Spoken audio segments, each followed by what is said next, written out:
வணக்கம். போன வீடியோவில் ஜூமிங் அண்ட் பேனிங் ஆப்ஷனை பற்றி பார்த்தோம். இந்த வீடியோவில் டிஃப்ரெண்ட் வியூ மோடை பற்றி பார்க்க போகிறோம். இதுக்கு வியூ மெனுவில் நான் போகிறேன். ஸ்க்ரீன் மோட் அப்படின்னு ஒரு ஆப்ஷன் இருக்குது. இதை நான் மவுஸ் ஓவர் பண்ணும்போது 3 ஆப்ஷன் எனக்கு கிடைக்குது. Standard screen mode, full screen mode with menu bar, full screen mode அப்படின்னு 3 ஆப்ஷன் எனக்கு கிடைக்குது.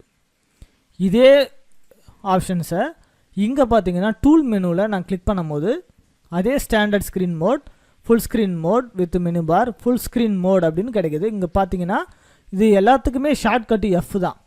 இது எல்லாத்துக்குமே ஷார்ட்கட் எஃப் மாரி கிடைக்குது. நான் ஸ்டாண்டர்ட் ஸ்க்ரீன் அப்படின்றத ஃபஸ்ட்டு கிளிக் பண்ணுறோம். ஏற்கனவே நம்ம ஸ்டாண்டர்ட் ஸ்க்ரீனில் தான் இருக்கும். Full screen mode with menu bar அப்படின்னு கொடுக்கும்போது பார்த்தீங்கன்னா எனக்கு எக்ஸ்ட்ரா ஸ்பேஸ் கிடைக்குது. இந்த பிக்சருக்கு இந்தாண்ட பார்த்தீங்கன்னா எக்ஸ்ட்ரா கொஞ்சம் ஸ்பேஸ் ஆனது க்ரியேட் ஆகிருக்கு. சரி, இப்போது நான் கண்ட்ரோல் 1 ப்ரெஸ் பண்ணுறேன். இது 100% ஜூம் மோட். இப்போ இந்த இமேஜ் ஆனது 100% ஜூம் ஆகிடுச்சு. ஆனாலும் பார்த்தீங்கன்னா எனக்கு ஸ்குரல் பார் எதுவுமே இங்கே இல்லை, கீழேயும் இல்லை, சைட்லேயும் ஸ்குரல் பார் எதுவுமே இல்லை. சரி, இந்த இமேஜை நான் ஸ்குரல் பண்ணி பார்க்கணும் அப்படின்னா, பேன் பண்ணி பார்க்கணும் அப்படின்னா டெம்பரவரியாக நான் ஸ்பேஸ் பாரை நான் அழுத்தி பிடிக்கும் போது எனக்கு ஹேண்டு டூல் வரும். இந்த ஹேண்டு டூல் மூலிமா நான் என்ன பண்ணிக்கலாம் அப்படின்னா இந்த பிக்சரை நான் பேன் பண்ணி பார்த்துக்கலாம், ஸ்குரல் பண்ணி பேன் பண்ணி பார்த்துக்க முடியும்.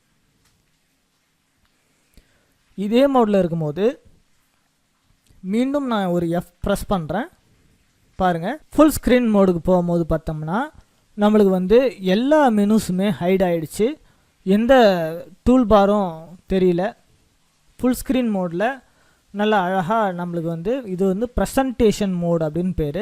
இந்த ப்ரெசன்டேஷன் மோடில் ஃபுல் ஸ்க்ரீனில் நம்மளுக்கு தெரியுது.